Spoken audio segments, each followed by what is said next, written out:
Yeah, that makes sense. Kill two birds with one stone and all that. Why are we killing birds, Mush? I don't know. We'll think of a It's reason. alright. Pigeons taste really nice. Winchester'd know that. Oh God.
Hello, everybody. It's been 2 weeks since you've last heard the deluxe tones of D&D Media Voices, so welcome back. Today we've got a watch along to the Row Motor Oil Premiership clash between Kings Lynn and Oxford, and I'm joined, fresh off his holidays, by Mr. Dill. How are we doing this evening, sir? Got holiday blues, boss. Nice to be back, but definitely got holiday blues. But you don't want that much. You don't want holiday blues. No. Alan's in the comments. The lads are back getting capitals. Finally, some decent speedway commentary again. What's he after? He wants a pay rise. I mean, how do you But rise nothing from nothing? But I tell you what, Al, instead of giving you a pay rise because we pay you naff all, I'll get you some tissue to wipe your nose. And Barry Marsh quickly says, hope Oxford can save some face tonight and beat Kings Lynn. Well, it'd be tough.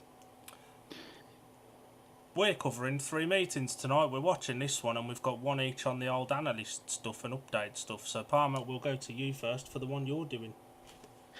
So, taking place at the Hydro Scand Arena this evening, the Ipswich Witches make the trip to the Midlands to face the Leicester Lions.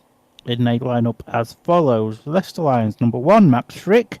Making his return to racing in Britain at number 2, Luke Becker, Ryan Douglas at 3, Kyle Howarth at 4, Sam Masters at 5, Drew Kemp at 6, Joseph Thompson at number 7. And for the Witches, Jason Doyle rides at number 1, Adam Ellis goes at 2, Emil Saifuted off at 3, Danny King at 4, Tom Brennan at 5, Daniel Thompson at 6, Smiley Jace at number 7. Anyone's to watch there, sir? I'm going to go for the boring one for Leicester again. I'm going to go Max Frick. I think he's the highest average rider in Premiership Speedway, and he's that for a reason. He's had a fantastic season over here with the Lions, especially at home, and I think he'll carry that on tonight. For Ipswich, I'm going to go for Tom Brennan. He obviously raced for Leicester at the Hydro Scand in the Knockout Cup second leg final, and I think he only dropped a couple of points, so he knows his way around there, and he could definitely chip in with a few important points this evening. You have some very valid points. I'm going for both the number 2s. Luke Becker's been riding decently in Poland since he's come back from his injury, and I think he'll be looking to get back to ways again tonight. And for Ipswich, Adam Ellis he's almost been a revelation since he's moved to number 2. He's done quite well, so he's going to want to continue that. And while we've got a quick second, score prediction on that one. That one's a tough one to call.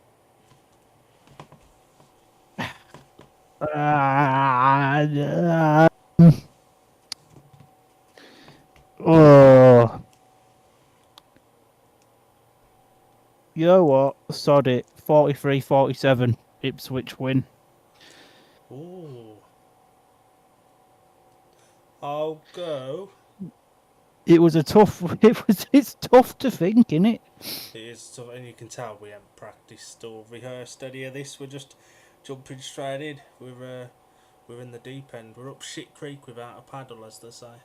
Well, nobody likes watching this rehearsed stuff. I'll go with the Leicester 49-41 win. I'm covering the meeting from Bellevue, Manchester, as the Bellevue Aces take on the Birmingham Brummies in one of their final meetings ever. For the Aces, they're led at number 1 by the winner of the last 2 Grand Prix, Brady Kurtz. Norrit Bladorn rides at number 2, Jamin Lindsay goes at 3, Zach Cook at 4, Dan Bewley at 5, Tate Zishki at 6, and Jake Mulford at number 7. For the Birmingham Brummies, Tobias Michalek, who celebrates his birthday today, rides at number 1. It's rider replacement for the unwell Jonas Jepsen at number 2. Keenan Rue goes at 3. It's Paco Castagna at 4. Matty Zagar goes at 5. D&D Media sponsored rider Simon Lambert comes in at number 6 for the injured Ben Barker, who's decided to throw himself off his bike again and break his hand and knock his head funny and all of that good stuff. And Sam Hagen rides at number 7. You got men to watch for this one, Palmer. Bellevue, I've got to go for Norrit Bladorn. He's had a tough time recently, and playoffs are just around the corner. And if Bellevue were to do anything in the playoffs, they really need Norwich to step up. And I don't want to sound harsh here, but Norwich should be able to step up against Birmingham. For Birmingham, I'm just going to go for Simon Lambert because we sponsor him. For Bellevue, I'll go with Zach Cook. He's not had the season I think he expected this year at either level of the sport. You know, it's not been overly fantastic at championship level either, and we'll get to see that on Wednesday as well. But yeah, I think, you know, against this Brummies team, with all due respect, you know, he should be scoring a fair few points. And for Brummies, I'm going to go for Sam Hagen. He had a really good meeting last time here. I think he got like paid 9 or something. And to be fair, the Bellevue reserves, Mulford's not too bad, but Tate Zishki for Bellevue is a completely different rider to the Tate Zishki that Workington get. And for Bellevue, he's bloody crap. And I think Sam Hagen knows his way around the NSS, and I think he'll do quite well around there. You got a score prediction for this one before we look at the meeting we're covering?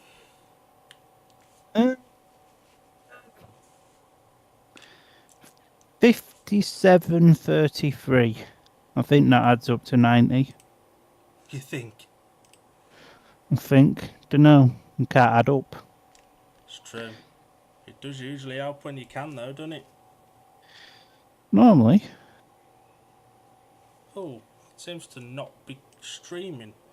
I don't know whether we froze or whether the streamers froze, but it's not coming through on my phone. Can people still hear us? Can you hear us? It's Let not. me have a butcher's. It's not saying there's any issues. There's no frames been dropped or anything like that according to the streaming software, but it's not showing as playing on my phone. It's alright on mine. It might just be my phone. My phone is a bag of Yeah. SH1T. We have got a couple more comments, to be fair.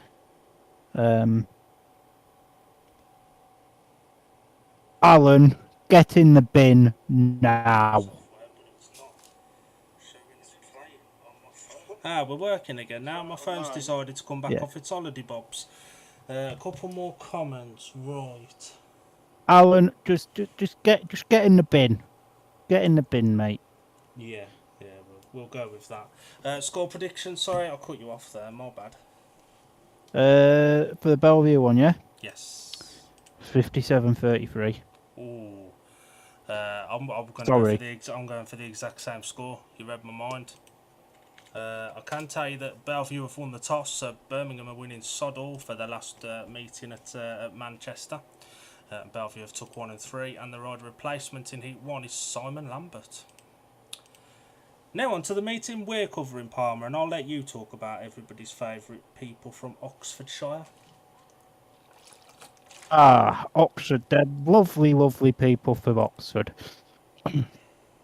But really, I mean that from the bottom of my heart. At number 7, well, he's meant to be a rising star, but he's certainly isn't a star. That's Luke Colleen. Number 6, the horrible man, Peter killed his nan. At number 5, Magic Yanowski. At number 4, Victor Palavara. At number 3, Rowan Tungay. At number 2, Mitch McDermott. Charlie Wright is a bit injured at number 1, so rider replacement operates for him. Who did I have as my man to watch? I'm just looking at the same. You went for the new boy. Palavara. Pavlova, yeah, him. Yeah, him. Yeah, I think, Oxford Kings Lynn's a Palavara kind of track. It tends to suit this kind of Swedish riders, given Kings Lynn's history, having the likes of Daniel Nermack in the team quite a lot. So, yeah, I've gone for him. Kings Lynn have had to bodge up a number 6 for Ben Cook. He's got the number 5 with a bit of a gaffer tape over it. British Speedway.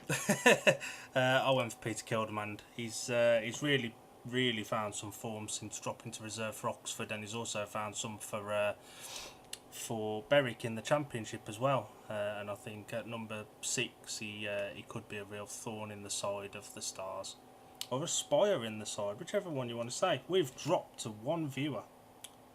We have catastrophically crashed to 1 viewer.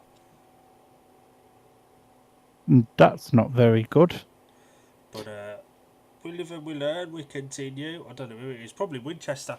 For the Kings Lynn Stars, riding at number 1 is Jankovic, 2 Niels Christian Everson, 3 is Chris Harris, 4 Richard Lawson, 5 Nikolai Clint, 6 Ben Cook, 7 Luke Harrison. Who did you go for your man to watch for that one, and why, Palmer? If I remember right, I went for Niels Christian Everson, because he is the GOAT at Kings Lynn, and that is literally it. I went for Jankovic because certainly now as well, was without Charles Wright, I think Jankovic, he flies around there. There's no two ways about it. He's very, very good around there, and I think he'll carry that on. Score prediction for this one, Palmer?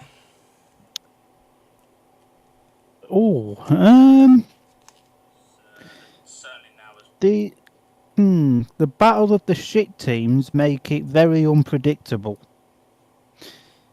52-38. I'll go 55-35. Can you keep an eye on the comments tonight, because my phone's playing up?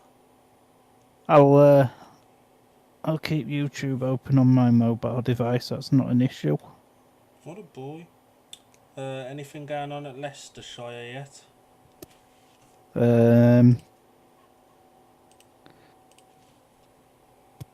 I'll have a look for you now. We've got riders being introduced. Luke's in Oh. for a night of SH1T because he's got his scunny kevies on, not his own. Yeah, I can confirm we've had one heat at Leicester.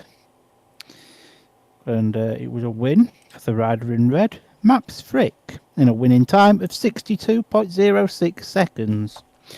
Second in white was Jason Doyle, and third in yellow, Adam Ellis. 3 points to Leicester, 3 points to Ipswich, and after one heat, still 3 points to Ipswich, 3 points to Leicester. We've also had one heat at Bellevue, and it was won by also the rider in red, Brady Kurtz, but second in blue was Norrit Bladorn, and third in white. He might be a year older, but he's still a bag of shit. Tobias Michalek. Simon Lambert finished at the back. 5-1 to Bellevue. Starters, you mean, to go on for the Brummies. And to be honest, I think everybody's feeling at the moment with Birmingham is just get it over. Pretty much me old China. It's not the best way to do it. But yeah, it's one of them. It is how it is. We've still got one person viewing, which is probably me, to be honest. We do apologise for any technical difficulties that we have. It's all on YouTube. Is your sound working still? There's no issues from the streaming software that I can see. Everything seems fine. But I mean, I've just completely shut YouTube and reopened it. Oh, it's just gone off again. Something went wrong. Tap to retry. It might be a YouTube issue then. But yeah. Oh well, we'll carry on, and if it picks it up, picks it up, and if it don't, it don't. Yeah, that's all we can do, innit? It's one of those things. But we'll see what happens. It says we're still live on my computer one, to be fair. Yeah, I'm pretty sure it's because it's back now. It's a YouTube issue by the looks of it. It's a YouTube issue, innit? Yeah, it's just... It says we're dropping in and out. It's going to do what it's going to do, and it will... We'll just talk anyway. Yeah. We've got one on Wednesday as well, so we'll do it then, but we'll just do as we were going to do. Oh, is there an aggregate score on this, or have they not had the first leg yet? I don't think they've had the first leg yet. Oh, this is the first. Oh, okay. Sweet. Easy, Pete. I feel like I've been on holiday and I feel like I've been in a coma for the past, I don't know, 6 years. So do I, to be honest, Bush. It's been weird watching Speedway streams on the telly rather than the laptop. Yeah. But YouTube's gone down again. Ah, well. If it comes up, it comes up. If it don't, it don't. If it sounds crap when we come to view it back, I'll just delete it. Alan's just said YouTube's still on Ollie Bob's. Yeah, YouTube is still on Ollie Bob's. I'll turn YouTube off and I'll keep checking in on it every now and again, but yeah, I don't have much hope. Ah, well, we'll just talk anyway. It'll give us a practice for Wednesday. There's been a crash in heat number 2 at Leicester. Oh dear. Jason Edwards fell excluded. Comments. Stopped when Ipswich was on a 5-1 as Edwards was carrying more speed than Dan and has to avoid him as they enter bend 3 laps 1 and runs wide into the wet stuff and his bike goes under the air fence with Edwards disqualified from the rerun. Edwards' one machine has been retrieved and rode his bike back to the pits. Short delay while they sort the air fence. British Speedway in it. Yeah. It's got to be a YouTube issue because according to the streaming software there's no frames been dropped and the signal's at full signal. Oh, don't mention signal. After the day you've had. Oh, O2, well, I'm on Tesco, but they use O2, don't they? But the signal just died completely. And it come back on just as I'd got sat in the works van to come home at the yard. But all them people that was waiting for a Snapchat reply from me was thinking, is he dead? Bet you was probably thinking that, to be fair. I don't wait for Snapchat replies from you though, Mush. Well, no, but, you know, same thing. Snapchat replies, same thing. Right, let's try YouTube again. We got riders pushing off for heat 1. 2 minutes is on. They're all doing practice starts in the extremely grippy starting area at the Kings of Lynn. Magic Janoski takes a rider replacement in Heat 1. Matt say, dear oh dear, because he was so successful at number 1, weren't This is the same Matsei Janoski that is the GP wildcard whenever the next GP is at the end of the month. Joys! Not great, is it, that? No, especially when they built all this hype up around it as well, and people expecting it to be not Magic Janoski.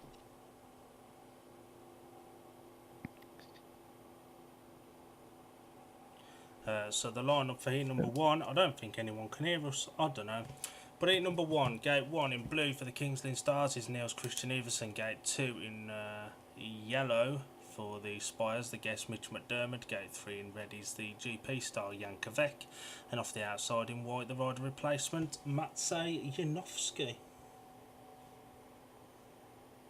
Interesting lineup to get us going. Start Marshal rushing Mitch McDermott there to get himself ready as a start marshal and walks away for heat number 1. The types of malfunction, no chance it gets allowed to go. Absolutely no chance. No. That wasn't very good. Nah. Not like Kings Lynn to run a shit show, is it? Nah. I mean, did I just say that out loud? If there's any Kings Lynn fans watching that could hear us, soz. Yeah, that wasn't great. Alan's just messaged me and said, being as YouTube's playing up, I might buy the stream now. Yeah, you can do that, Al, because you can't hear us, but you ain't watching it with us. Because we're a little bit busy. Yeah, we are. We're talking to no one. Yeah, basically, because the stream's still not working. Oh well, we won't sack it off in case it comes back. We'll use it as a practice. Yeah. 2 minutes are back on. Yeah, it's been a while since we've done this Speedway commentary lark. YouTube stayed on holiday, hasn't it? Yeah, it has. Jordan Jenkins, but he's a bit nippy in them shorts. I bet. Well, we try again. We try again with heat number 1. Oh my god. What? Tajzishki's just finished last in heat 2 at Bellevue. Oh. I'll read that result out after this race. See if we get away from the start this time. That always helps, doesn't it? Yeah, it does. Jan Kvek's trying to clothesline himself with the tapes.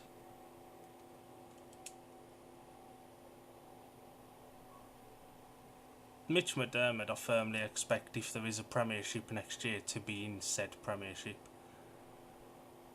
Yeah, 100%.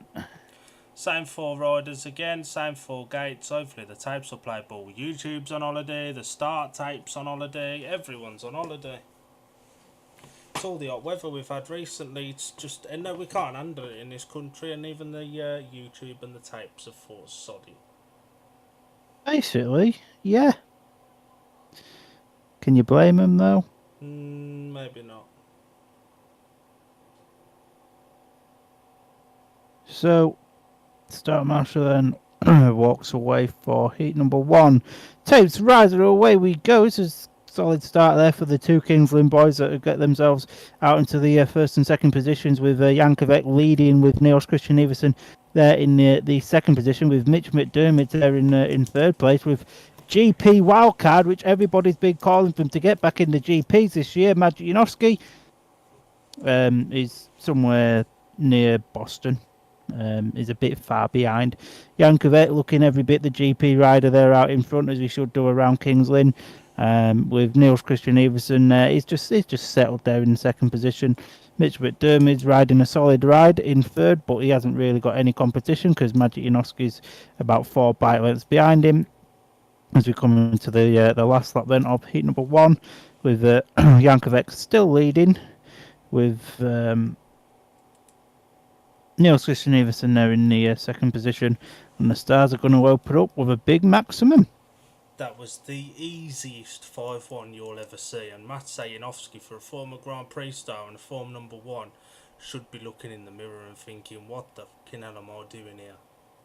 I wouldn't say it was the easiest 5-1 I've ever seen. Must I watch Scunny away at Berwick? That was awful, from the Grand Prix wildcard in particular, weren't it, that?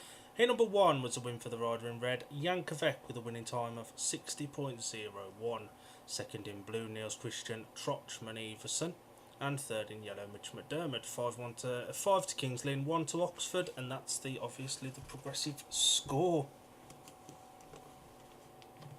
I read that result in after lap 2. I won't lie to you.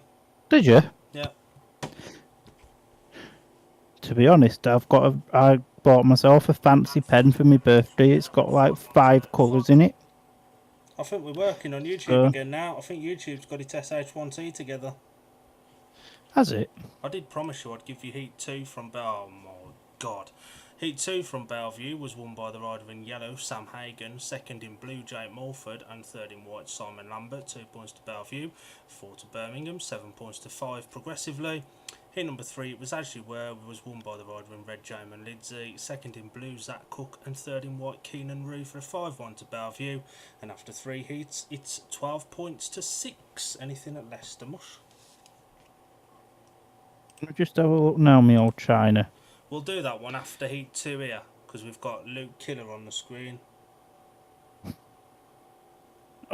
This reserve pairing for Oxford are just evil. Honestly, though, he's been really good recently. For everywhere, he has puck up.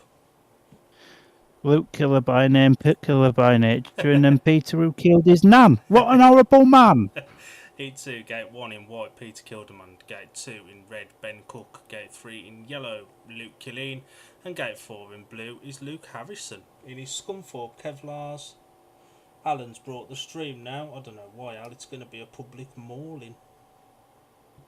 Well, everybody likes watching Leicester lose, watching Oxford lose, don't they? We must be working again now. The viewers have jumped straight back up. That is a lovely number 6 on Ben Cook's back. They've changed it. The bodge jobbed one, or have they actually put one on now? No, they've took the number 5 off. They've put a load of gaffer tape and got a number 6 on in their permanent marker. Oh, God. The referee probably deemed that it looked too much like a number 5 because, let's be honest, it did.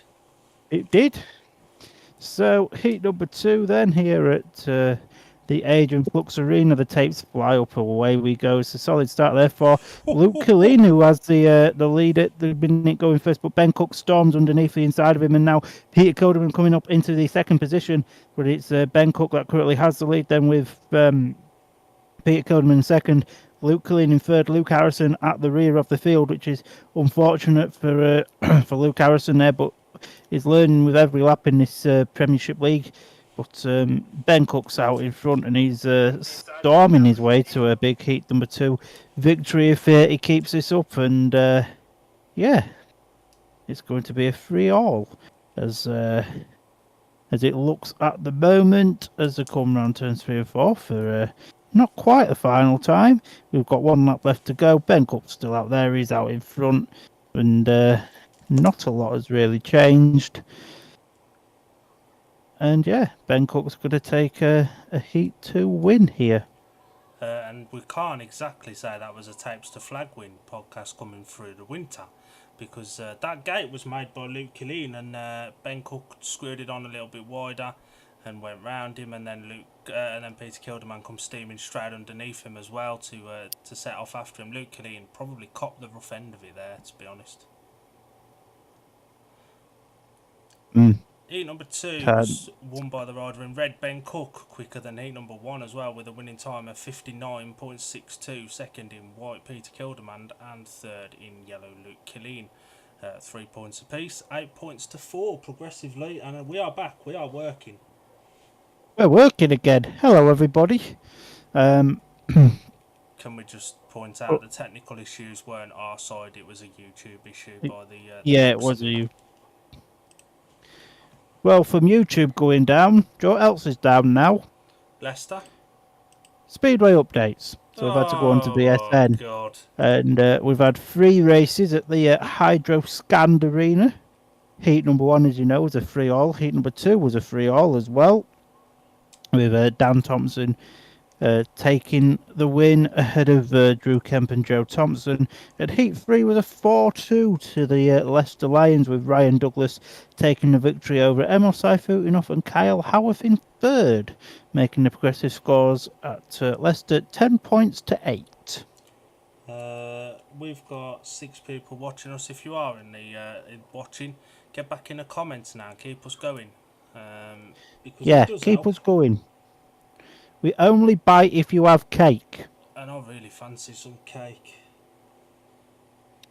So do I can't lie much. Did you get any for your birthday? I had to buy my own. Shocking, disgusting behaviour, that. I know. I had to buy my own.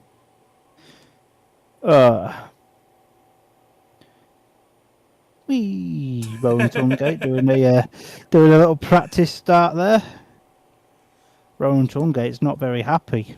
No, he wants something changed on that bike. It'd be interesting to see how Victor Palavara goes. It's only one of his first meetings for the Spires since signing full time, because he obviously had that illness and then the ban that followed it. So his YouTube's gone again. Oh, lovely.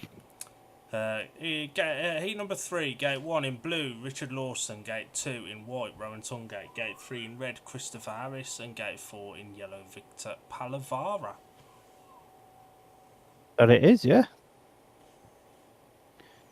YouTube and Speedway updates must be on the same bloody server or something. We're on the same cruise, aren't they? Tape slides anyway for heat number 3, and it's a very, very good start there for the rider in red, Chris Harris, with Richard Lawson there in second. Victor Palavara going wide, trying to close in the gap on Richard Lawson. Not quite worked out for him, and it's at the moment a comfortable 5-1 for the Kings Lynn Stars here, with Rowan Tungate. I think Rowan might even have retired, to be honest with you. I don't really know where he is, but in the shot that we've got, he could be halfway in Peterborough City Centre for all we know. It's just coming across the line from the first lap as Chris Harris goes into the third. And this is another very easy 5-1. I'm going to give me voice 2 seconds rest, because I'm going to fill my programme in now as we've got 1 lap left to go. And yeah, it's going to be a big 5-1, and the Stars are about to extend their, about to double the lead, in fact. And Christopher Calvin Harris takes the win. I'll take it back what I said about Heat 1. That was the easiest 5-1 Kings Lynn will ever get. You know it's bad when Chris Harris is gating, because he's notoriously not a gator. Have a point. And the issues for Rowan Tungate there seemed terminal. Heat number 3 was won by the rider in red, Chris Harris, with a winning time of 59.01. Second in blue, Richard Lawson, and third in yellow, Victor Palavara. 5-1 to Kings Lynn, and after 3 heats, it's 13 points to Kings Lynn, 5 points to Oxford. And the Oxford fans are starting to get a little bit fed up now with the Spires. I mean, it's not anything new, it's been happening for a while, but it's down in the dumps. It's the only team that's as bad as Birmingham. I think, to be fair, Oxford fans are they're a little bit fed up of all the teams at the minute.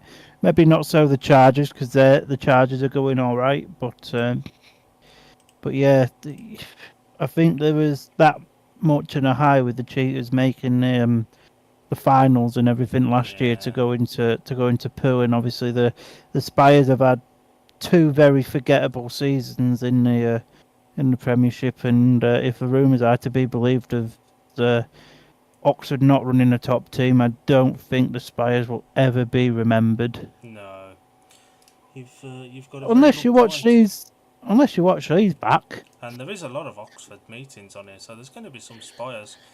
And I think it's now mathematically confirmed as well that the Cheetahs can't make the playoffs in the Championship, so it is a season to forget all round at Oxford. I'm sure I saw Well, Martin Hunter put out earlier on that that Oxford's Cheetahs team couldn't make the Championship playoffs now because the of only, the points the available and the only, meetings left. yeah, I think the only two teams now that can make the playoffs are Berwick and Workington, but they have to pick all the points up, and it ain't going to happen. Heat 4, Gate 1 in blue, Luke Harrison. Gate 2, yellow, is Luke Killian. Gate 3 in red, Peter Kilderman. Gate 4 in white, Matt Sainovsky. He needs to be better than he was in Heat 1. I won't put my money on it. Nah, no mate, because I don't like losing money. Luke Harrison might get a point here. Janowski had a phase where he was going really well, and that's very quickly been forgotten again. Yeah, well, it's weird, isn't it? Like, bloody, like they say, form is temporary, class is permanent, but even his class has just gone now. He's not the rider he once showed the potential of being, is he? To watch him go and win the Grand Prix in a couple of weeks. Start Marshall then walking away for heat number 4.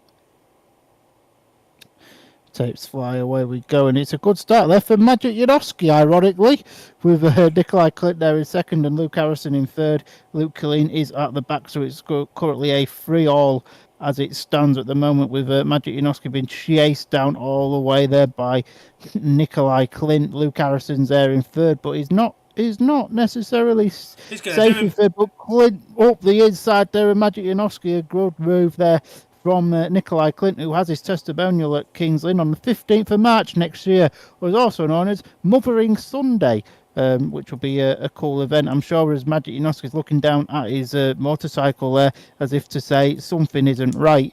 We've got one lap left to go, and to be honest, Luke Harrison's now closing in on Magic Janowski, and this would, if Luke was to be able to pull off the unthinkable and beat Magic Janowski, I mean, it isn't going to happen.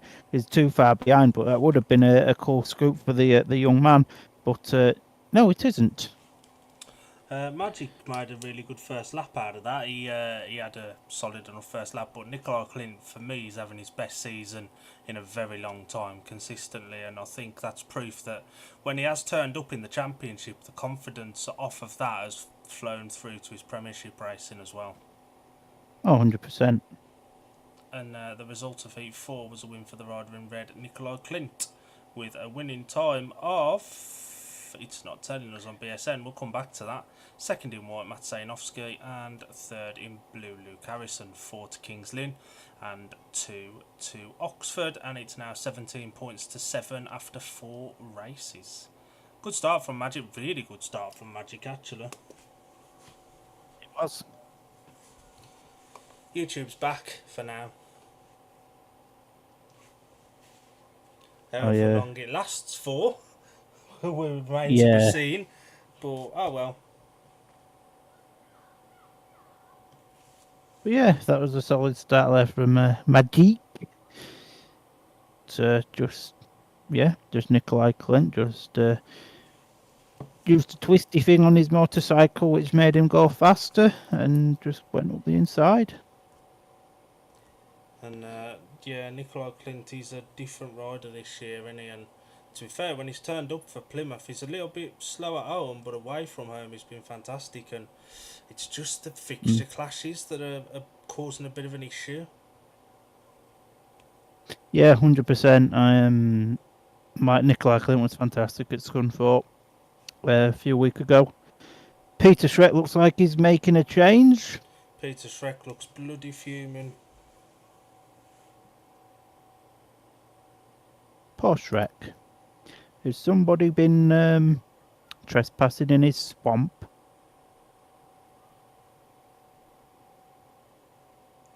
Could be.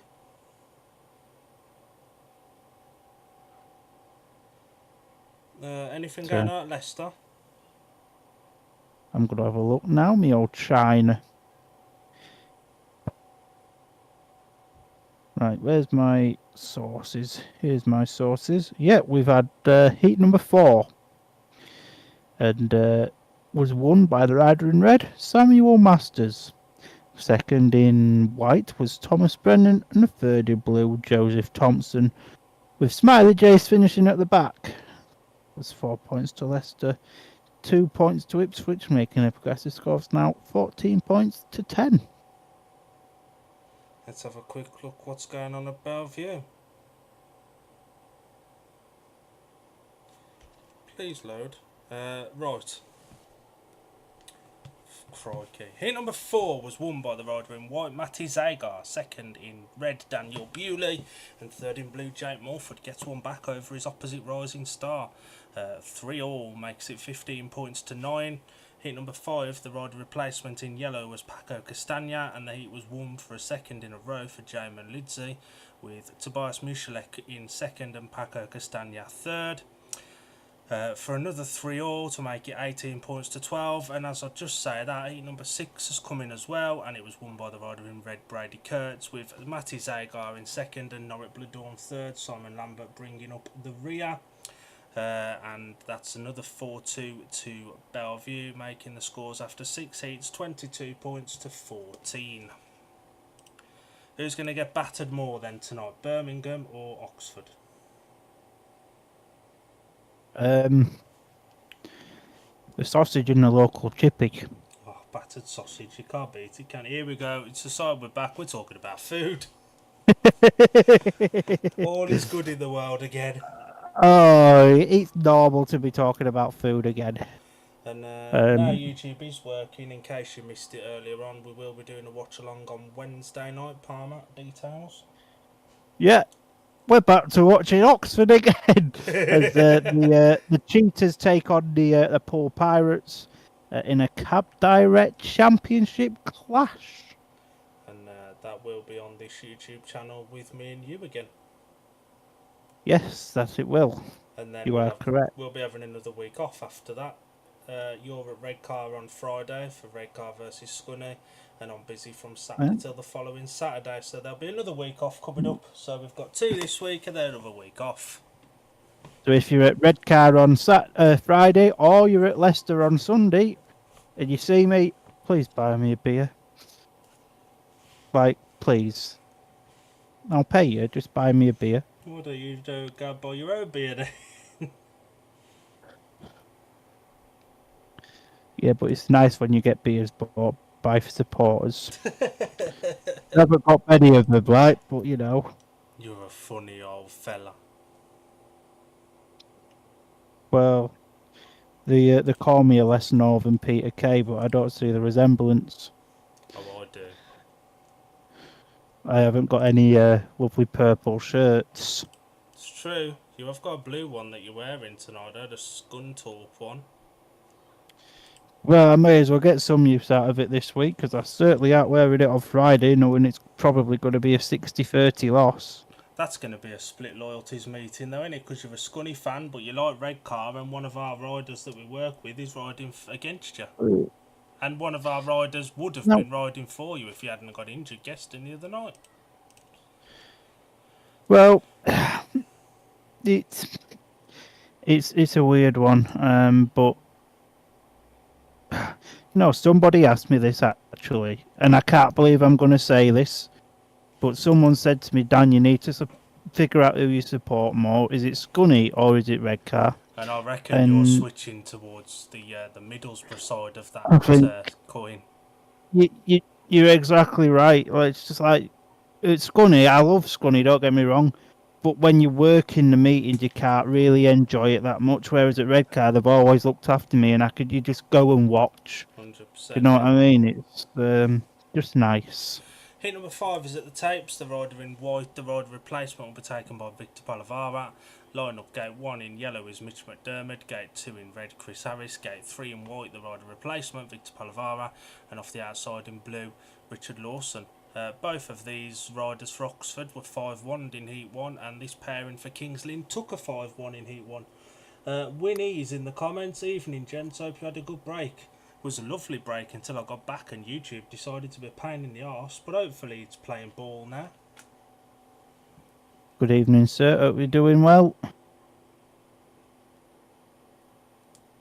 So, heat number 5 coming up then. The start. Marshall walks away. Tapes fly away. We go. It's a fairly even start there, but a great start there for the rider in red, Christopher Harris, and Richard Lawson's getting himself round there into second. And we've said this twice now, but well, I'm going to say it for the third time. This is probably the easiest kit 5-1 Kings Lynn will have tonight. Richard Lawson's doing the old Ty Wolfenden hand signals, telling Bomber to stay low. That ain't going to happen. Yeah. The Bombers just say, like, oi, no, ain't happening, pal. But, yeah, it's not like Richard Lawson to not let his teammate through for the win, because that's what all he does at Pole, isn't it? Maybe he wants to get... He does like bonus points, doesn't he? Maybe he wants to get his Premiership average up, who knows? But, although Harris is closing in on Richard Lawson a little bit as we go down the back straight, and... yeah, there we go. There's the bonus point he wanted. He's let Bomber through for the win and he's fucked my programme right up. And Bomber shook his head for him, pointing at him and all that good fun stuff. And as we've come to know, Richard Lawson loves a bonus point. He does. And to be fair, Mitch McDermott is one of the only Oxford riders offering any form of resistance. But heat number 5 was won on the line by the rider in red, Christopher Harris. Second in blue, Richard Lawson, and third in yellow, Mitch McDermott. Victor Palavara bringing up the rear. Another 5-1 to Kings Lynn, and progressively now after 5 heats. Bombers doing donuts or something. It's 22 points to 8, and that was all done from the start again. You've got a point.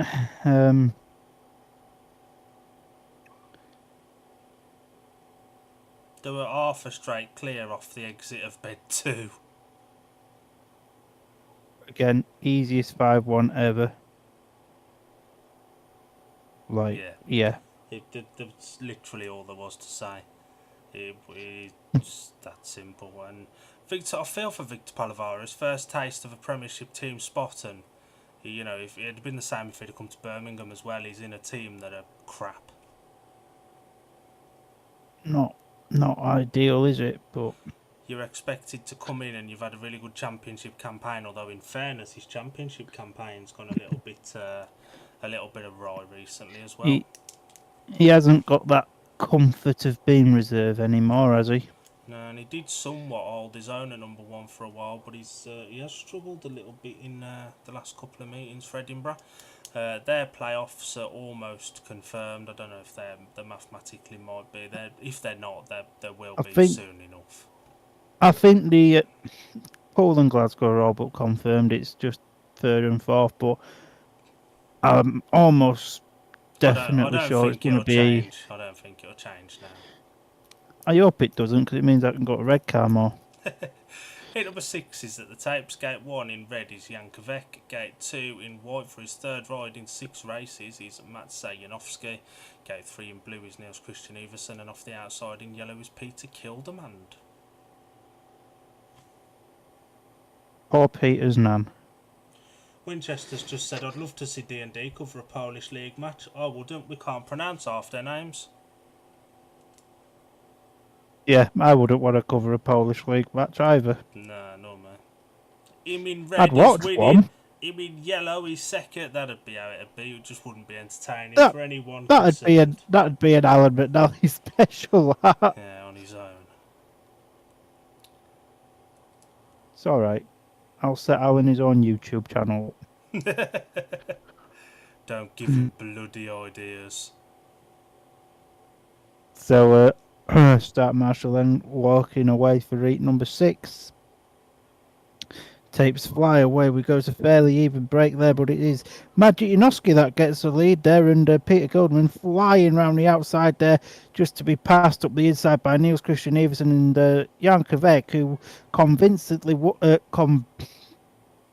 Try convincingly won again. Heat 1 There there. we go. Is at the rear of the field at the minute, but Peter Kilderman's just riding a dangerous line here, which is stopping Yankovic getting round, which is normally what you're meant to do to score points in Speedway. But Magic Inoski looking like the GP wildcard that is going to be in a couple of weeks, and this looks like a settled 2-4, and Oxford are finally going to hit double figures if things stay like this, with 1 lap left to go. And yeah, it's going to be a good heat for Oxford fans. If they could stop moaning on Facebook and just celebrate that you got a 4-2, that'd be great. Thanks. And at the third time of asking, Madsejinovski takes a checkered flag. He was awful in Heat 1 as the RR. He had the lead for 3 laps in his first programmed ride and lost out. And now he's finally took his first flag. And that was a win for the rider in white, Madsejinovski. Second in blue, Niels Christian Everson, and third in yellow, Peter Kilderman. 2 points to Kings Lynn, 4 to Oxford. And it's now 24 points to 12 after 6 heats. Brett's in the comments. What a boy. Evening, guys. Evening, Brett. Hope you're doing all right, me old China. Yeah, that inside just did not work for Yankovic, did it? Just did it? No. If you want an update from Leicester, there is no update from Leicester. It's still 14-10. If you want an update from Bellevue, there is an update from Bellevue. Heat 7 was won by Dan Bewley with Keenan Rue in second and Tate Zishki in third. Paco Castagna is fucking awful. That was a 4-2 to Bellevue, and after 7 heats, it's 26 points to 16. And heat number 8, the rider replacement in white will be Keenan Rue, partnering Sam Hagan against Norrit Bladorn and Jake Morford. And as I'd glad to see that my gate stats work, because they're the same as BSN's. Gates 2 and 3 are the places to be, with 3 wins apiece. Gates 1 and 4, sod all. And on the points, gates 1 and 3 are ones to be on that have scored the majority of the points, with 20 points off 1 and 3 and 16 off 2 and 4. But YouTube seems to have settled, so, swings and roundabouts and all that. Don't speak too soon. It's been like it for the last 10 minutes or so. I've been keeping an eye on it, but it seems okay now. Always a bonus then, isn't it?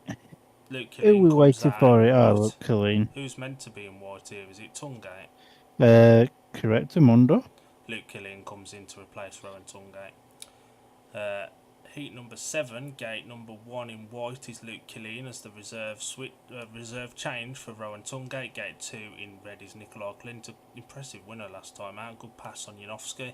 Gate 3 in yellow is Victor Palavara, and off the outside in blue is Ben Cook. Rowan Tungate's bike's been stripped. Sod knows what's going on there. Maybe it's getting ready to go home. Tapes rise for heat number 7, and it's a very, very, very good start there for Nikolai Clint. And Ben Cook's now trying to force his way around the outside there of Victor Palavara. Palavara says, "You're not coming round me, pal." And Ben Cook now trying to get up the inside of Palavara. Not quite worked out. Luke Killen's at the back, but it's currently a 4-2 advantage to the Stars as it stands. Although Ben Cook is trying absolutely everything to get around Palavara. He's trying the inside. He's now trying to get his back wheel in dirt to get around the outside, but Palavara's just got a little bit too much of a lead, and it's going to be a 4-2 if things stand. But obviously it all depends on slips, trips, falls and mechanical failures. It's took us 7 races to hear that. Well, I like to keep the audience waiting for catchphrases. That was the easiest race win Nikolai Clint's ever going to take. Yeah. He was halfway to Ipswich. He was miles clear. Good little battle going on between Palavara and Ben Cook, but you can tell Ben Cook's still not quite there yet with his fitness. struggling or shutting off really early, and that was that. Heat number 7 was the quickest race winning time of the night by the rider in red, Nicola Clint, with a winning time of 58.98. Second in yellow, Victor Palavara, and third in blue, Ben Cook. 4-2 back to Kings Lynn, and now the progressive scores are 28 points to Kings Lynn, 14 to Oxford. Brilliant gate from Clinton. That was as easy as you like. It was. Good fight shown though from Palavara to run Cook. Ben Cook slows down really, really early there. Do you reckon that, obviously, because that is the sort of area where Ben Cook had his crash, do you reckon there's like... the mental block still? There's a mental block still there? Possibly, yeah. And Luke And he just thinks... You can't really say a lot about Killeen in that one, can we? He was never meant to be in it, and it looked like he was thrown in last minute. Yeah, he just kind of existed, didn't he? Yeah, and this is as easy a meeting as you'll see Kings Lynn have here. Basically, yeah. Anything going on at Leicestershire? Speedway updates is still down, so let's have a look at Bussener. Oh, we've had one race. Oh. Heat number 5 was won by the rider in white, Jason Doyle. Second in red was Ryan Douglas, and third in yellow, Adam Ellis. Kyle Howarth fell and disqualified, and that was 2 points to Leicester, 4 points to Ipswich, making the progressive totals now 16 points to the Lions, 14 to the Witches. I wish that meeting was the one that was being streamed rather than this one, and to be fair, the one at Bellevue never looked like it'd be any good either. But Leicester and Ipswich looked like one that would have been decent. Do you want to know something? What? I kind of wish I'd have bought Leicester's rather than Oxford's from yesterday. Yeah, Oxford's. I don't know, Oxford, that was a boring meeting, but Workington were crap as well, are they? I don't... Like, I've never seen the Oxford track that bad. But bad. They had greyhounds there in the day, so they wouldn't have had the time to do as much track prep as they normally do. And to be fair, we'd never have heard the end of that if they'd have lost that meeting for some reason. The excuse was there for them, weren't it? We've had a heat at Bellevue. Doesn't get any better. Heat number 8 was won by Norwich Bladorn in red. Second in white, the rider replacement, Keenan Rue. 2-1 now to Jake Mulford, who beat Sam Hagan for a third, and a 4-2 to Bellevue for the second consecutive heat. And it's now 30 points to 18 after 8. You're nearly at 20, 18 down, 2 to go. Sorry. That's just my scunny watching feelings coming out again. God, I know how you feel there. Do you want to run Rob through Lyon what meetings we've got coming up as soon as you finished what you were about to say? Rob Lyon looks the exact same as he did in 2009. He don't change, does he? He doesn't. Right. Oh, BSM was having technical difficulties there. But it's all good now. So, coming up this week, fixtures-wise, only one fixture on Wednesday evening. Oxford Cheetahs versus the Poole Pirates. On Thursday, there's a double dose of Premiership action with the Ipswich Witches taking on the Kings Lynn Stars and the Sheffield Tigers facing the Leicester Lions for what feels like the 800th millionth time this season. A double dose of Championship action on Friday, and it's all up to north as we've got the always anticipated Scottish derby between the Edinburgh Monarchs and the Glasgow Tigers, as well as the Redcar Bears taking on the Scunthorpe Scorpions. Oh, we've got Eat Free here from Leicester on our stream. And Saturday, we have Workington versus Glasgow, which is on BSN. Saturday also is Plymouth versus Berwick. Sunday, Leicester Lion Cubs versus Middlesbrough Tigers in the National League at Hydroscand Arena. If you go, come and say hello.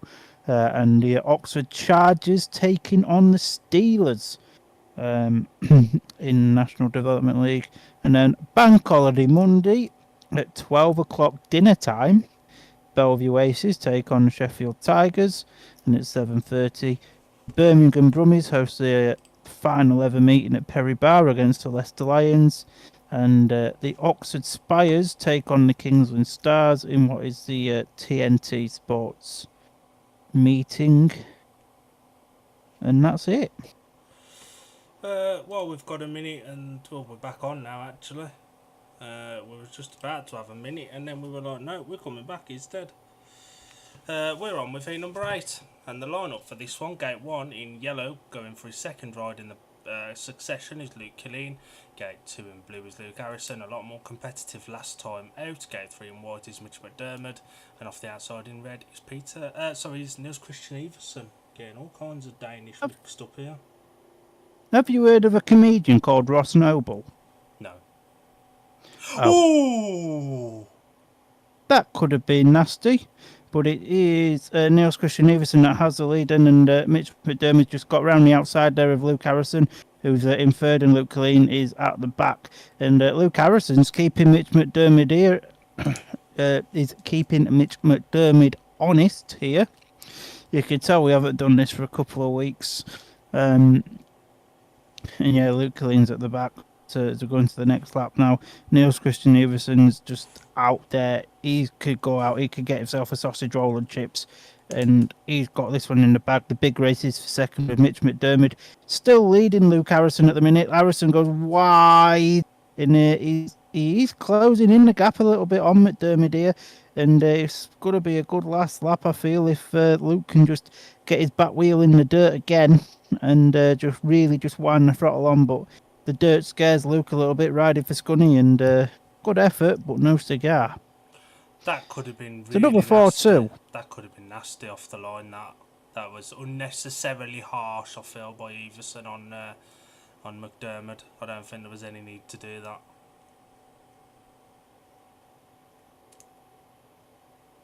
You got a point. Luke Harrison was very, very close to McDermott at the end. And Luke He Killeen was miles out of the race. Result of Heat 8 was a win for the rider in red, Niels Christian Everson, with a winning time of 59.64. Second in white, Mitch McDermott. And third in blue, Luke Harrison.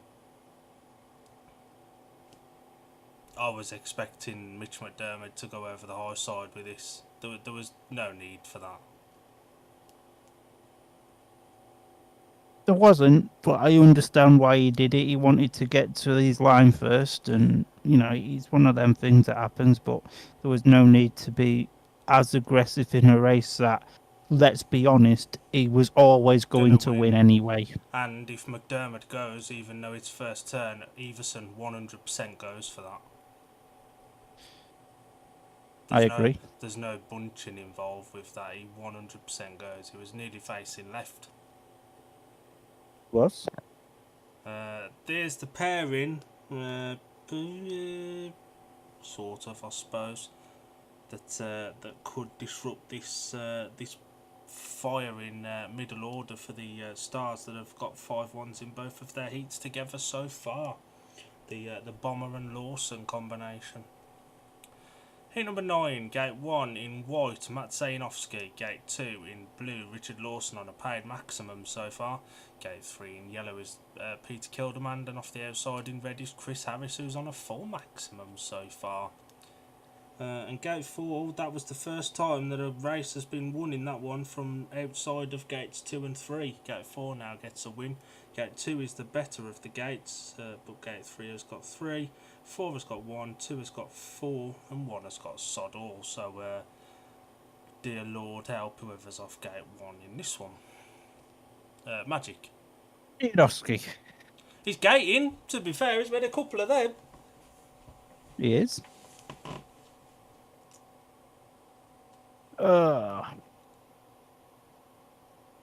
It's fair to say this isn't the most entertaining of meetings, is it? In a word, no. I'm a mind reader. It's magic. You are. And not him off the inside. No, he's off Gate 1. if you give an idiot ammunition, they'll shoot themselves. Don't tempt me, Mush. Not after the day I've had. You've got a point. It all stemmed from waking up really early. Oh. So, heat number 9, then the tapes rise. Away we go. Janoski's gated again. And Chris Harris now trying to get himself around the outside here and does so nicely. Richard Lawson up the inside of it as well. Christ. Oh, one round the inside, one round the outside. That was very, very good. And now, do we really have to talk? Because it's got to be a Kings Lynn. Kings Lynn 5-1 written all over it. Kings Lynn are going to go 20 points in front. And yeah, I think I'm getting the feeling now Oxford Spires just want the season to be over and done with. And now Peter Kilderman's got round the outside of Magic Janowski. That GP superstar wildcard, and it's hard to commentate on this. We've said it again now. This will be the easiest 5-1 Kings Lynn take all night. They've had about 4. There was no way Richard Bomber was shooting off there. Richard Lawson's bonus point collection's gone up 1. There was no way Bomber was returning that favour, was there? Bomber doesn't want bonus points, does he? Nah. But we don't want Bomber getting a full maximum either. Heat number 9 was won by the rider in red, Chris Harris, with a winning time of 59.71. Second in blue, Richard Lawson, and third in yellow, Peter Kilderman. Magic's broke down. He's walking his bike back. I'd just leave it there, mate. It'll probably do more use just to water the plants. Progressive scores now 37 points to Kings Lynn, 17 to Oxford. Anything going on at Leicester, Mush? So, you know. We've had. Oh, God. Did we have. What? We've had 2 heats since we last updated you. Heat number 6 was won by the rider in red, Max Frick. Second was Dan Thompson. And the third in white, Tom Brennan. Luke Becker at the back again. 3 points apiece, making it 19-17. And then heat number 7 was a win rider in red, Sam Masters. Second in white, MSI Futinov. And a third in blue, Drew Kemp. Danny King having a crap night. So is Luke Becker with the progressive scores now 23 points to 19. It's a little bit closer than what's happening at Kings Lynn. It is. We've had one race at Bellevue. Heat number 9, Tobias Michelet came in as a tactical substitute for Simon Lambert in yellow and finished stone last. Heat number 9 was won by Matty Zagar in white, ending Jamon Lids' maximum, who finished second with Zach Hood third, and Tobias Michelet continues to drop his average, ready to go to Sheffield next year. That was a 3-all, and it's now 33 points to 21. You know when riders deliberately drop their averages and you can tell, and they're not even trying to hide it? This is one of them. Seen it happen many times at Scunny over the years. Peter Schreck's waving his arms about at Rowan Tungate. Rowan Tungate. So what's going on? Is he going out? Or is it? He's putting his helmet on. He's put his helmet on. Tungate looked like he was going to throw it at Shrek for a minute there. Look, what's going on? Interestingly enough, Chris Milsom has asked what's happened to Tungate. Looks like he's coming out in this one. Winnie had to pop out as Tungate pulled out of the meeting. No, but he might do if he don't finish this race. And Chris then says Tungate's still searching for his wages, apparently. That's another subject for another day.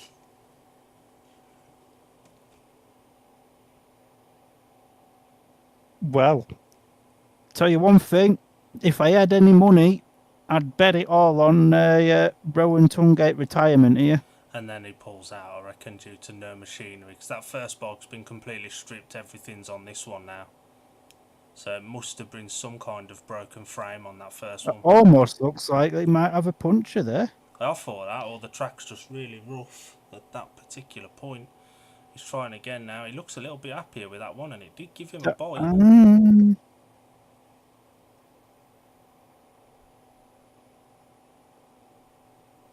No, there's something wrong with that. He's off the bike again. He's back on the bike. Oh my God. Is Rowan purposely going to get timed out? Possibly. I wouldn't be surprised at that. He's going under the tapes. He ain't in any rush. He's going to pull back and guard on here, isn't he, and get disqualified. But he won't be able to be replaced anyway, because he's already been taken out of a race. Line up of feet 10, gate 1 in yellow, Victor Palavara, gate 2 in blue, Niels Christian Everson, gate 3 in white, Rowan Tungate with all his mechanical issues. And off the outside in red is... Jankovic. Him, Strawberry Jam, Jankovic. So the start marshal walks away for heat number 10. Tapes fly up, away we go. Solid start there for Niels Christian Everson in blue. Rowan Tungate, he's there in second at the minute. Jankovic having a ding-dong battle with Victor Palavara. He's just got around the outside of Palavara. And now Jankovic's going right, trying to go around the outside there of Rowan Tungate. Tungate blocks his line just nicely. And now Jankovic blasted himself around the outside. Oh, bloody hell. Stop. Just bloody stay on the bike. Stop scaring me, man! This is ugly, isn't it? And now Kvek trying to find some speed on the inside. He's got closer to Tungate there in the second place, and now Janoski tries Billy Big Bollocking round the outside. Done him. Lovely stuff. Tungate's slowing down, I think, looking at that. And well, I can't believe I'm saying this, but Kings Lynn's worked hard for that 5-1. Tungate's looking at the bike again. I think he'll pull out now. And Shrek will, if we thought Shrek was angry before, he bloody will be when Tungate goes back in. It looked like Tungate just gave that up. Whether the bike was causing issues or what, I don't know, but he's not happy. He's just stormed off. The bike's got all sorts of smoke coming out of it. And that's just from his vape. I didn't know Charles Wright was here. What's going on? And Tungate looks fed up. He looks a picture of fed upness. Yeah, you could just tell it, can't you, in how he's walking and his body language. And let's be honest, he's not a rider that hides it well when he don't wear his emotions great, does he? No.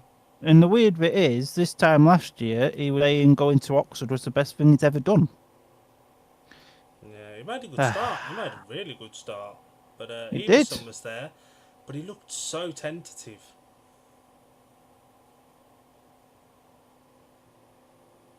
But, and I put this question to you. Thought he was going there, to be honest, or he was killing Kvek. Carry on. I thought he was killing Jam there. I dated more than I already do. Justice for Josh on the 10-year anniversary of the sit-down protest at Scunny. Never forget. I can't remember what I was going to say now. You were going to put something to me. I do now, yeah. Would Tungate be purposely riding like this in Poland? No, because they wouldn't stand for it. Exactly. He did look uncomfortable. He may not have been deliberately doing it, but I don't know. That was too. Not have been deliberately crap. Too easy. Stream needs refreshing, but it's working again now. We've got the 2 minutes on for heat number 10. This is going at a really nice pace. I've said it now, ain't I? That was 8-10, wasn't it? Heat 11 now. Yeah, they hadn't updated the thing. Hit number 11, gate 1 in red, Nikolai Clint, unbeaten so far, looked really, really good as well actually. Gate number 2 in white, the rider replacement for Charles Wright is Peter Kilderman. Gate 3 in blue is Ben Cook, and off the outside in yellow, Mitch McDermott. He's been solid enough. Of Oxford's 18, he's got 4 of them, and to be fair, so he's Kilderman.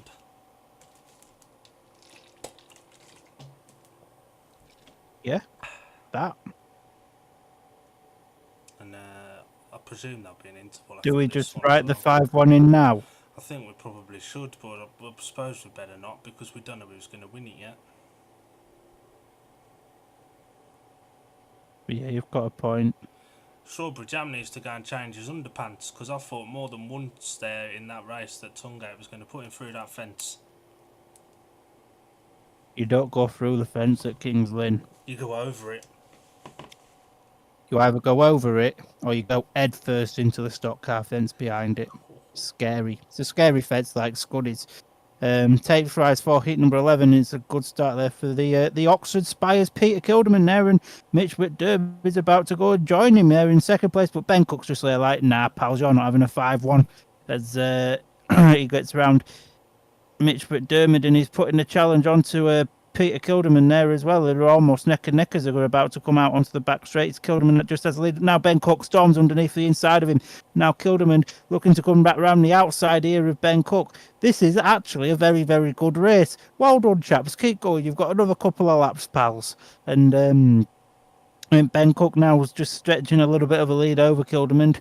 Kilderman's not a million miles off, though. If Ben Cook makes one mistake, he'll be through. We've got one lap left to go, and Ben Cook isn't quite blocking the Kilderman line there, but he's just riding the fastest line, isn't he? Is Ben Cook, and as they come round turns 3 and 4 at final time, Ben Cook takes the win, and I'm glad we didn't write the 5-1 in there. Nicola Clint went from brilliant to bag of SH1T. Good race between Cook and Kilderman there. Kilderman was running the wrong line on 1 and 2. It was clear that the outside was working on 3 and 4, but it's not on 1 and 2. And Nicola Clint literally goes from winning everything to stone last and nowhere near. Heat number 11 was won by the rider in blue, Ben Cook, with a time of 59.70. Second in white was Peter Kilderman, and third in yellow, Mitch McDermott. Points divided 3-all, and Kings Lynn wrap up the win that everybody saw coming on the night with 45 points to 21 after 11 races.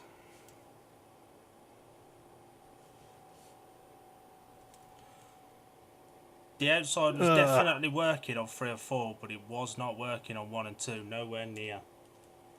Absolutely not, was it?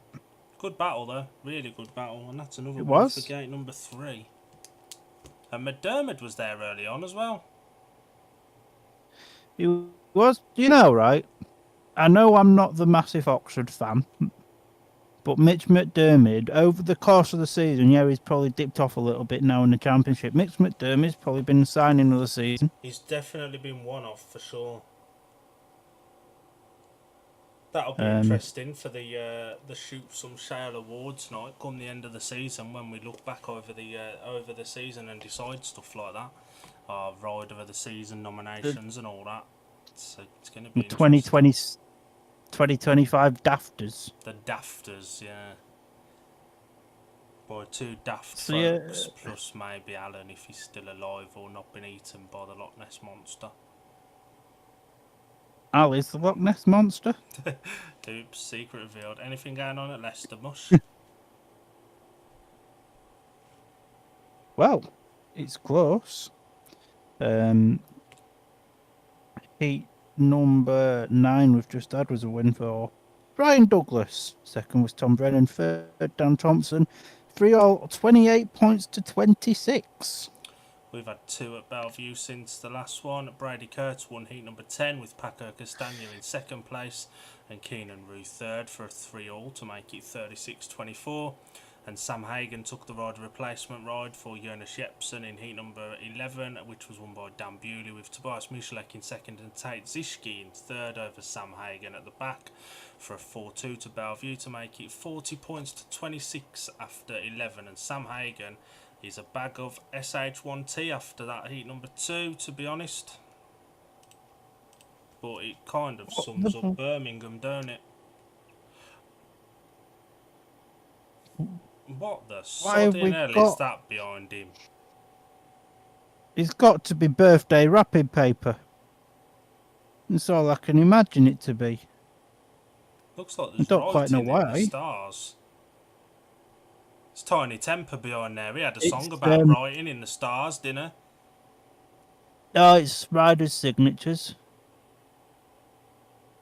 But yeah, Tiny Temper and somebody else, a guy called it, wrote a fucking brilliant song about being written in the stars or something. Did they use it for one WrestleMania? Probably, yeah, that's probably where I know it from. I think they used it from the really crap WrestleMania, where The Miz and John Cena had that match as the main event. Oh, yeah. Anyone still in the comments? Give us something to talk about because you know we're going to go Give off on us a some. tangent for 5 minutes to talk about wrestling or something. Give us some entertainment, please. Oh god. So yeah, we're back on Wednesday with Oxford Cheetahs versus Paul. Hopefully the Cheetahs put up a better battle than the Spires have put up tonight, but I wouldn't bank my house on it because then I'll be homeless. I hope the Cheetahs put up a better fight than they did at Pool last week. It was a bit crap. They weren't great, were they? They didn't look great last night, but then the track didn't look great either. So if you know what to expect, then it's not like it. And, It's one of them, isn't it? but yeah, is it nearly next season? It's going to be, I think, the off season and the start. Well, the build up to next season will be the most exciting one we've had for a while, to be honest. And I yeah, think carry on. I'm quite like I normally get quite depressed in the winters because there's no speedway and everything. But I'm quite excited about this winter because you don't know what's going to happen. Like there's talks of 2 leagues with 2 championship crap teams moving up. There's talk of 1 big league. There's talks of 2 British clubs joining the Polish leagues. We just don't know what's going to happen. It's going to be interesting for sure. It's going to be the best off season we've had for a while. Can you quickly refresh BSN, boss? It's a bit jumpy.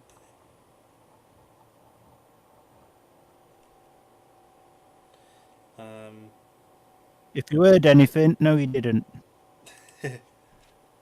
And yeah, it will be an interesting off season. And talking of the off season, we're going to have more watch alongs during the off season because we're going to be watching along to hockey again. That we are. And that will be And that will 100% be non PG. You know, a couple of words slip yeah, out here and there in these that will absolutely have a sweary warning. That will definitely not be for the faint of heart. hockey definitely. It does bring out some emotions, doesn't it? It does, yeah. Especially when our teams face each other with Swindon and Telford. Yes. What a race that was by Carl. Well, I don't know. That must have been what Carl was excluded for. For me, he didn't do a lot wrong there. Yeah, there was contact. I don't think he did a lot wrong. I think he went for a gap that was there.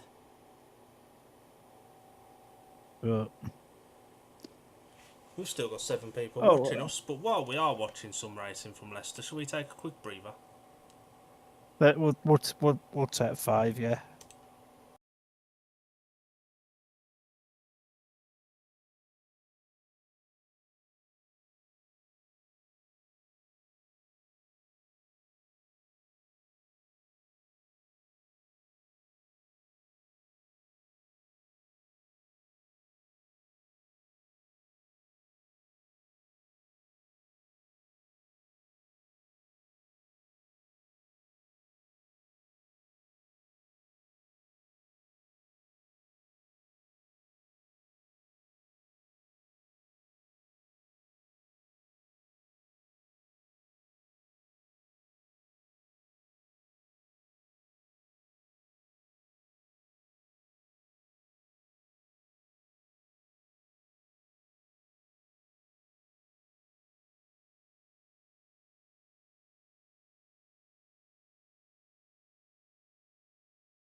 As you could tell, I sound as thrilled as ever. To say we're back. We're back. Sorry. We're back. Sorry. We are genuinely thrilled to be back. It's just this meeting's a little bit crap. It is nice to be back doing this Oh, talky stuff, though, isn't it? Have you just broke your bed? no. I'm in shock. Why? I've just seen Andy Harrison running. Are you going to wind him up about how to work tomorrow? You're damn right. I might even show the lads for a laugh. Who's meant to be in white in 8-12? Rowan Tungate. Luke Killeen won't be able to come in. He's got the white helmet on, he won't be able to come in. Tungate's only had 2 rides. He needs to be excluded and not replaced. Or he needs to be withdrawn. Luke don't know what's going on. He's been told to turn it round. They won't be allowed to bring him out unless he's withdrawn from the meeting. He won't be allowed to be replaced. It'll have to be 3 riders only. He hasn't been withdrawn either. So it'll be a 3 rider race. I'll be interested to see how the Oxford fans cover this one. Peter Kilderman's got it all on his shoulders then. No rider as expected off the outside, so heat number 12, gate 1 in white, still unbeaten from his rides so far. Chris Harris, gate 2 in yellow, Peter Kilderman, and gate 3 is Luke Harrison, who's a lot better than the 2 points he's scored suggest. Tungate has no interest. He's having a coffee, his bomb box packed up, the other one's knackered, his helmet's away, he's gave up.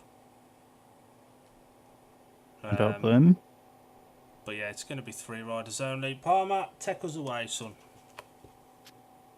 Where to? Oh, far away from here. No man's land then. So the tape's rise then for route number 12. It's a good start there for Chris Harris, but Peter Kilderman's there with him. And to be fair, Luke Harrison looking to dive up the inside there of Peter Kilderman. That was a decent ride there from Luke, but Kilderman just back round the outside there. And yeah, Luke's going to get another point here regardless of what happens. But as long as there's no slips, twips, falls and mechanical failures from young Luke, which, let's be honest, there very well could be. But, yeah. Right. How do we make a turd sound exciting? Chris Harris is leading. Peter Kilderman is in second. Luke Harrison is in third. It's a little bit strung out. And you never know. Anything might happen. But it's very unlikely to happen. We've only got one more lap left, so I'll try and make this lap sound very excited as Chris Harris is still. He's checked out and gone. He can go get a pasty and chips from the cafe. And Luke Harrison's not really closing in on Peter Kilderman. And it's going to be a 4-2. And there we go. Peter Kilderman made a good start there, but did he not learn anything from that last race he was in where he kept going wide on 1 and 2 and it did absolutely sod all for him then either? Like, Stevie Wonder's blind and he could see that he didn't need to go out there, it wasn't working.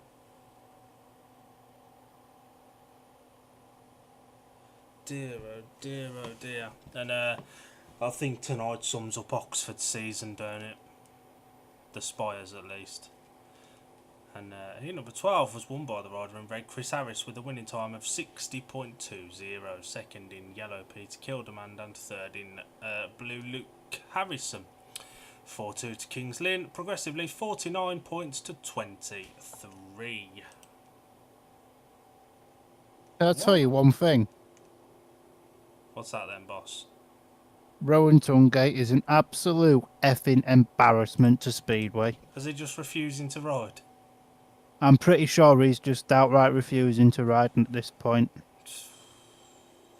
Yeah, it'd be interesting to see. And obviously we know somebody that's quite tight with Oxford, so I'm sure we'll find out in the course of time. You know, I'm getting vibes at the minute that Rowan Tungate's just going to walk out and quit Oxford. It wouldn't surprise me. Won't be the first time he's quit a club over here because something wasn't going his way. Would not surprise me. We're on to heat 13. This is usually the best race of the meeting, but something tells me this one's not going to be. Heat number 13, the rider replacement in white will be Mitch McDermott, who's been good value for his paid 6 tonight. And he goes off gate 1 in white. Gate 2 in red, Yankovic, who has been okay-ish.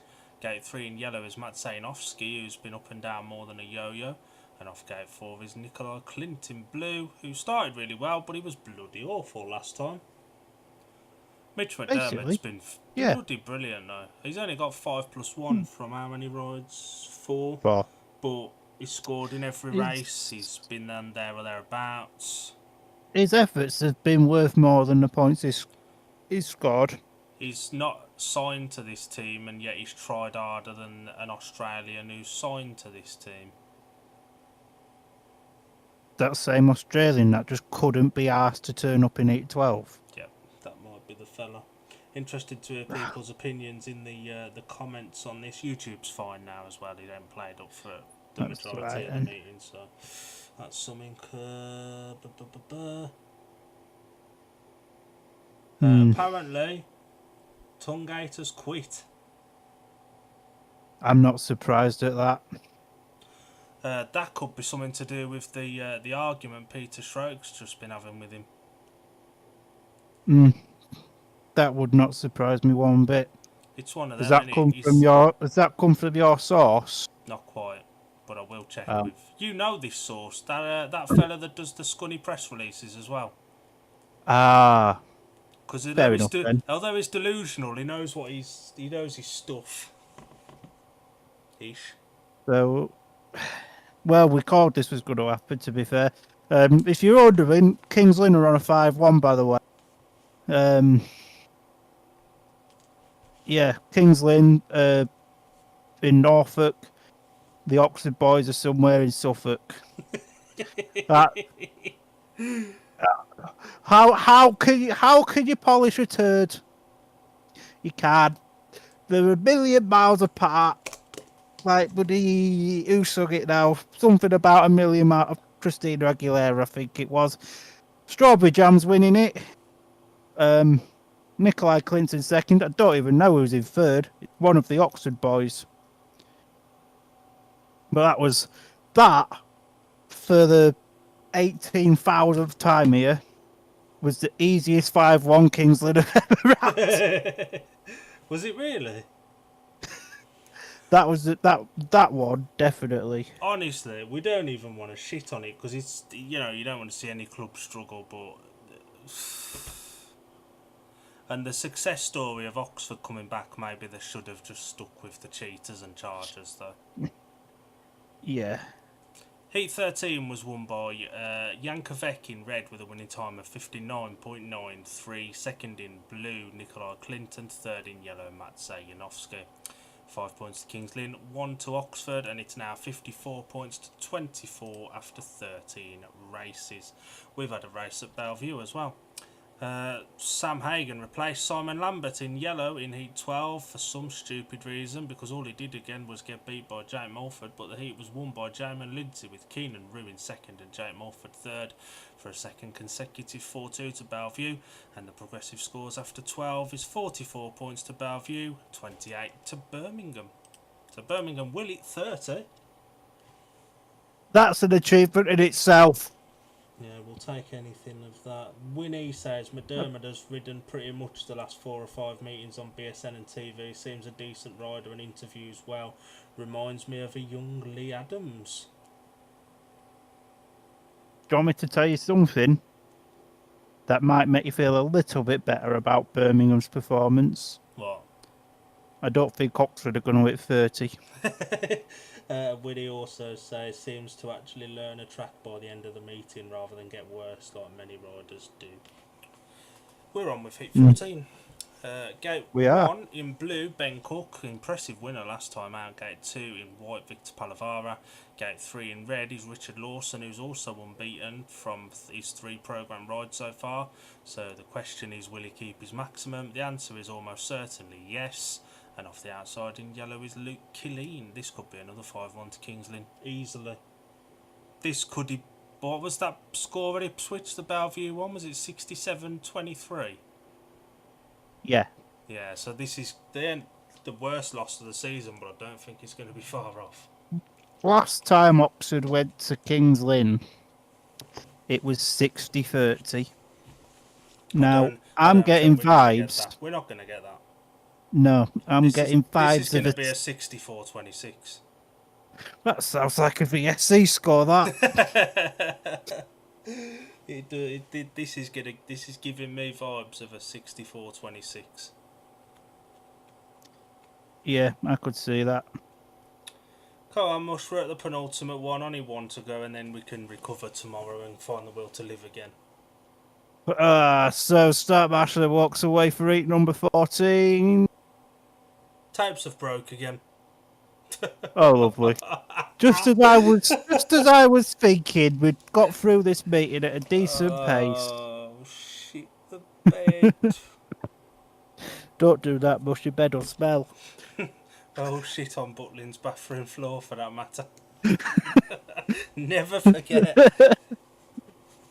We will never ever forget. Should we have a look in the big group chat and see if anything's been said about Tungate?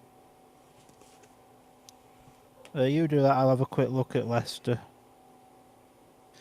I wish we'd have bought that stream now. Yeah, 35-31 to Leicester. Close.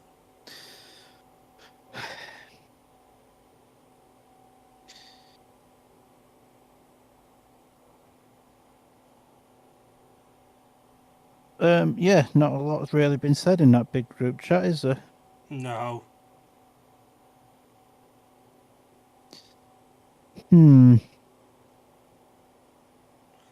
I've just put a message in another group chat. I'm in to see if anything comes from that. 2 minutes is back on. The tapes have fought. Sod it. The riders are on a holiday. Everyone's on holiday, so. British, the Speedway updates that says Tungate's packed up and left. Crikey. We've had a heat from Bellevue in 13, and this is going to shock you. It was a 5-1 to Bellevue. Brady Curtis took the flag from Dan Bewley and Tobias Muszalek. Matty Zagar hasn't got a number or anything by his name. 5-1 to Bellevue, 49 points to 29, the progressive score. I can see this being another mauling, to be honest. I could see a 59-31 here as well, because that means Tadziski getting a paid winning 14. Put Sai in, get Hagen out. Fuck me. Heat 14, same 4 riders, same 4 gates. Should we write the Kings Lynn 5-1 in now, or should we wait till after lap 2? I've already wrote it in. Who have you gave the win to?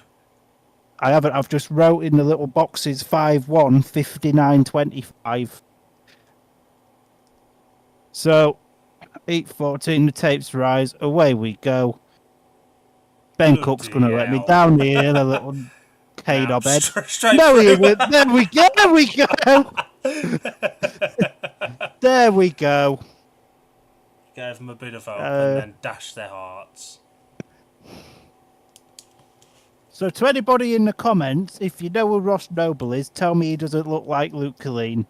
In fact, I'm going to get a picture of Ross Noble. I'm going to send it to you now. I'm sorry I'm not talking about the Speedway. Not a lot's happening. Richard Lawson's winning. Ben Cook's in second. Whoever's in yellow's in third. White's at the back, which is Palavara. And it's going to be a 5-1. And I don't have to ruin my programme. Richard Lawson might end up slowing down again here. Ben Cook's close enough and the Oxford pair aren't. Just like the good old pool days of last year. I think he's going to. He's going to. He's shutting off. He's not. He's trying. Oh. No. He was trying. I wanted him to shut off again. That would have been the insult to injury there. And then that was as easy as you like for Kings Lynn, to be honest. Ben Cook comes round on a lap of honour. I think Richard Lawson's just held on to that win. Our viewers have peaked for the evening at 11, just as we're near the end, and Richard Lawson does get the win in red with a winning time of 61.06. Second in blue, Ben Cook, and third in yellow, Luke Killeen. 5-1 to Kings Lynn, and it's 59 points to 20 something. 5. 59-25. Do they just whack Bomber and Lawson in to get their maximums? Because I don't think anyone's going to challenge them. Do you know, right? I'd stick. I'm just trying to think of another rider that's been crap. Sod it. I'd stick Ben Cook and Luke Harrison out.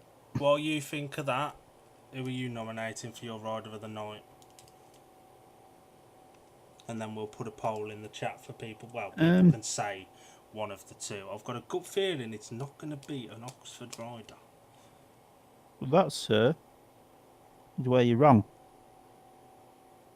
I don't really like to say Oxford riders, but I think he's been worth his weight in gold tonight, and he's carried a crap Oxford team, Mitch McDermott. I will go with...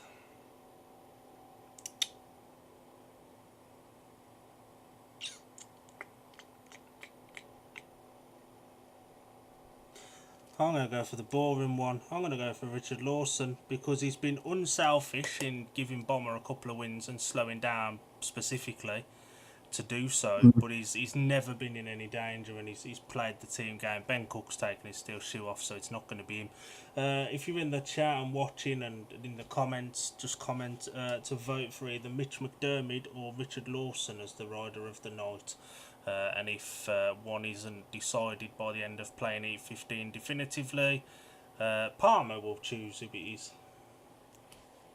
Anything going on at Leicester, Mush? Hey, Chris Adams has put Simon Lambert in for Sam Hagan in 14, but Simon Lambert's not been out since he's 6. So it's a little bit of a long time ago, that. Check your messenger. Oh God, I dread to think. Tell me these two don't look alike. An Australian and a long-haired chap from Newcastle. Does he like brown ale? No, I do though.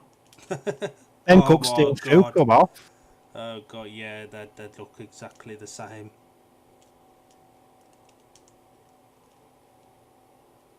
Right. What's going on at Leicestershire? Not a lot, because it's still 35-31. We ain't going to get to the end of that meeting, are we? I could see Everson coming in for 15, you know. And it was toss-up between him and Lawson for my rider to watch, my rider of the night as well, to be honest. I won't lie to you. Got a point.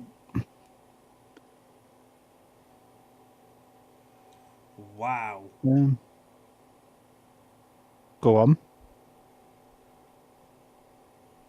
Apparently Charles Wright is owed a lot of money by Oxford as well, and riders are actually refusing to race. Which is what's happening with Tungate. Magic and Tungate are owed more than Charles Wright, but Charles Wright is owed a substantial amount of money, and other riders are owed more, championship level as well. Running 3 leagues is going to bankrupt Oxford, isn't it? Do you know what the sad part about it all is? It's happening more often in Speedway nowadays, isn't it? Like, it's like, just run your team on a budget you know you can afford to. Like, I know I'm going to sound biased here with Scunny, but, you know, we may not win much, but we don't pay over the odds. Riders get paid on time every week. You know you're going to carry on next season. Yeah, it's one of them. Winnie has put Lawson in as the vote for the rider of the night. There's been Heat 14 at Bellevue, which was won by Zach Cook, with Paco Castagna in second and Tate Zishki in third. Simon Lambert finished at the rear of the field, and it's 53 points to 31 after 14. That's going to be a 58-32. So neither of us were a million miles off. We wasn't.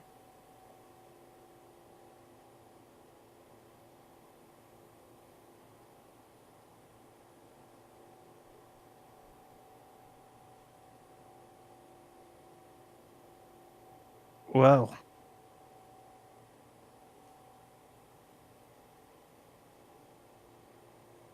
Well. That's all I have to say. Oxford do all this work to come back. And They shouldn't have moved up. It's as simple as that.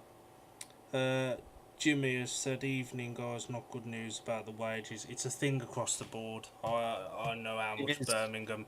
I know how many meetings behind Birmingham are, and they're not nowhere near as far behind on pay as some clubs. And I know a club that's further behind on pay than Oxford are, and they're in the playoffs. So, or will yeah, they will be in the playoffs. It's as simple as that. So, it's a thing. Just British Speedway needs a reset. You cannot keep going like this. This is why we need one big league where your number ones are all the same sort of standards, like your Picos, your Dougies, your Sam Masters, that kind of rider. Championship standard number one, a championship standard team all the way round. It's cheaper to run, the wages are cheaper. It's a win-win. Yeah, you haven't got your GP riders, but you know, Yeah, it's one of the. Chris has said Michael Jepsen Jensen owed plenty. I know for a fact that's not true. He was paid up to when he last raced because he was on a guaranteed wage. He was behind, but his account has been settled. Some of the riders that are racing still for Birmingham won't be until after the season, but that was the case last season as well. But the riders that left quite early on, all of their accounts were settled. So yeah, but yeah, it'll be interesting to see what the end of the season. But the Kings Lynn boys look happy. I'd be happy as well. They've had the easiest night's money they'll ever have. We've got our lineup 15. We have got 2 riders going for a maximum. Shock horror.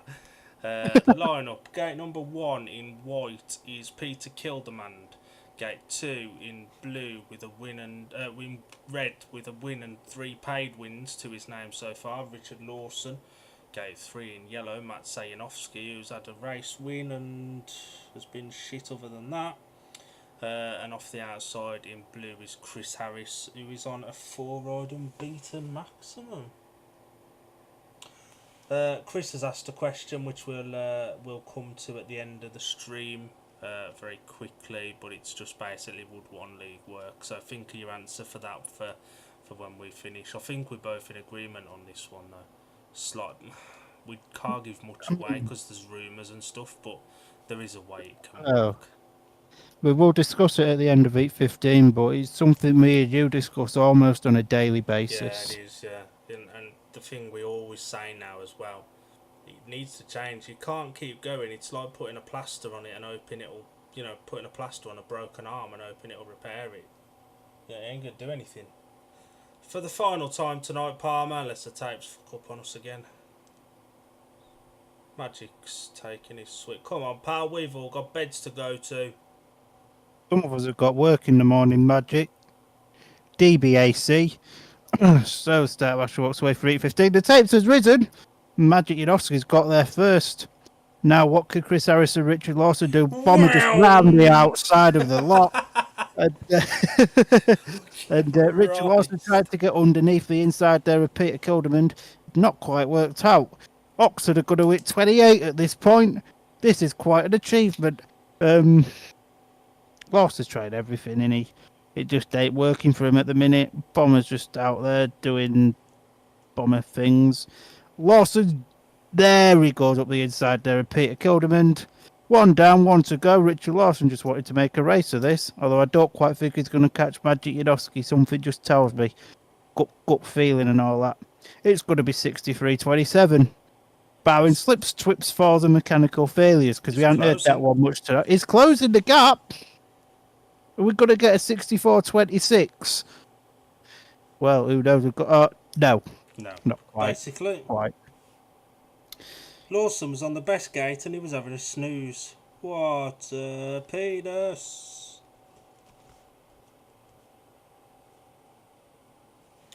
What was the final score, Mush? 63-27. And that was another win for Gate 4. We've had one vote for our rider of the night. Jimmy, if you're listening, or Chris, or anyone. Mitch McDermott or Richard Lawson for rider of the night. Those are the two nominated. Heat 15, the result was a win, completing his 5-ride full maximum for Chris Harris in blue with a time of 60.60. Second in yellow, Matt Sayanovsky, and third in red, Richard Lawson. Peter Kilderman finished at the rear of the field. Bombers getting the bumps, don't drop him, otherwise Glasgow fans might cry into their dad's wank socks. And the final score tonight now is 63 points to 27. Palmer will run through the individual scorers quickly, and then we'll very, very quickly touch on Chris's one league idea or question. One league question. Right. Final scores. Jankovic 8 and 1. Niels Christian Everson 10 and 1. Chris Harris 15. Richard Lawson 10 and 3. Nikolai Clint 8 and 1. Ben Cook 3, 6, 7, 9 and 1. Luke Harrison 3. Charles Wright rider replacement. Mitch McDermott 5 and a bonus. Rowan Tungate 1. Woohoo! Victor Palavara 3. Magic Inoski 5, 6, 7, 8. Peter Codeman 2, 4, 6, 8. Luke Colinto and a bonus. Right, so Chris has also said Richard Lawson, so our shoot some shout rider of the night is Richard Lawson by the Richard majority Lawson. of 2-0 votes. Fair enough. Chris's question was, doubt one league would work, is there enough riders to cope? I think there is, but the format would have to be worked differently. There are 2 formats I believe would work to make this a one league. There's the Danish format with 5-man teams over 14 heats, or darest I say this, the Norway format where you have 6-man teams over 15 heats. However, if you did that, 2 riders in them 6-man teams, 2 of your riders must be development league riders. So yeah, it feels like taking a step back, but in the current financial times of certain clubs, maybe that's the way to go.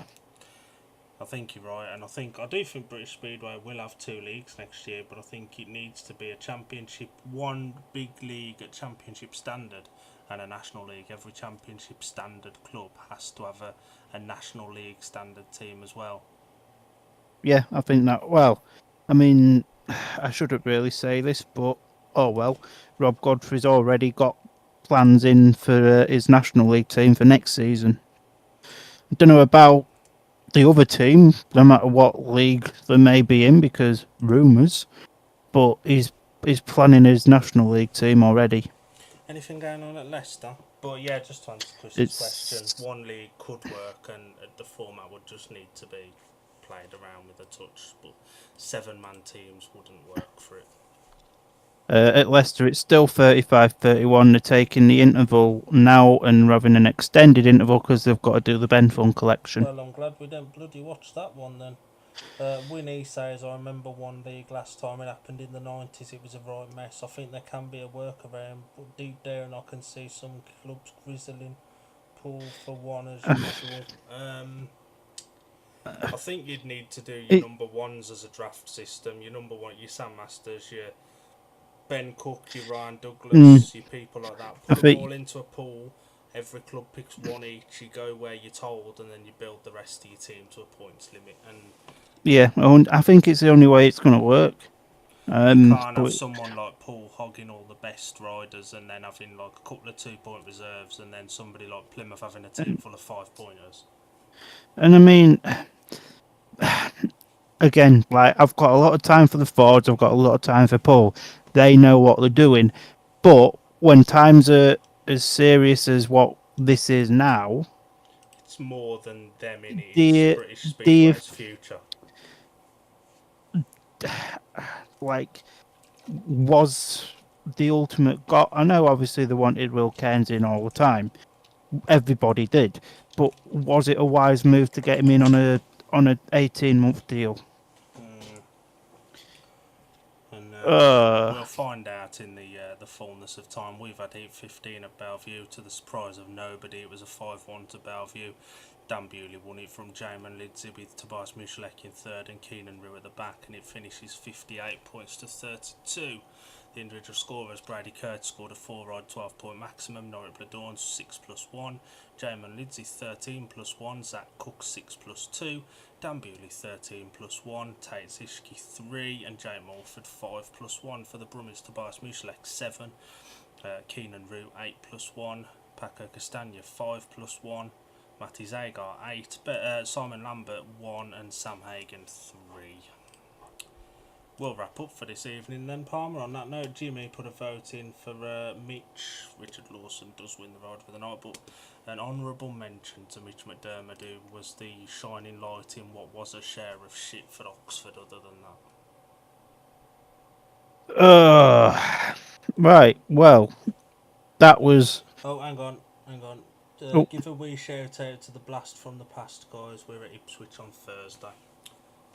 With the Blast from the Past guys, that was at Berwick last Saturday, because that Blast from the Past meet was probably better than the main meeting. So shout out to you guys. Wayne Carter, GOAT.